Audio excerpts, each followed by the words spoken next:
দিনটা ছিল রামনবমী, বেশ কয়েক মাস আগে। তো বেরিয়ে পড়েছিলাম লেক মলে যাব বলে। রাস্তা এত ভীষণ ফাঁকা ছিল, দেখে মনটা এত ভালো লাগছিল যে কলকাতার রাস্তা এত ফাঁকা। দিয়ে ঢুকেই সোজা চলে গেছিলাম ফুড কোর্টের দিকে, কারণ লাঞ্চ টাইম হয়ে গেছিলো। তো এদিক ওদিক ঘোরার পরে ডিসাইড করলাম যে চাইনিজ খাবো আর ট্যাকো নেওয়া হবে। তো এই জন্যই এখানে ওয়েট করছিলাম যে কতক্ষণে আমাদের ডাক আসছে কিনা। তো ওটাই ভালো করে লক্ষ্য করছিলাম। তারপরে দেখতে দেখতে এসে গেল আমার চাইনিজ আইটেম, তার সাথে ট্যাকো ছিল, একটু কোল্ড বেভারেজ ছিল। দেন সিনেপলিসে ঢুকে গেছিলাম ডিপ্লোম্যাট দেখতে।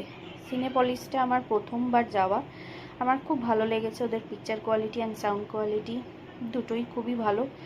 আর মুভিটা তো অসাধারণ, সবার দেখা উচিত। জন এত ভালো অভিনয় করে, সত্যি আমরা আগে হয়তো বুঝতেই পারিনি কখনো। তারপরে কফি খেয়ে নিয়েছিলাম আফটার মুভি। তারপরে মার্কেট 99-এ ঢুকেছিলাম। নামটাই অ্যাকচুয়ালি 99, কিছুই 99-এ সেরকম পাওয়া যায় না। দুটো কাপ নিয়েছিলাম, দুটো প্লেট নিয়েছিলাম। তারপরে ম্যাক্সে গেছিলাম। আমার লেক মলের ম্যাক্সে সব থেকে বেস্ট কালেকশন লাগে, আমি যত আউটলেটে গেছি ওদের। তাই আমি যখনই লেক মলে যাই ওখানের ম্যাক্স থেকে আমি কিছু না কিছু কিনি।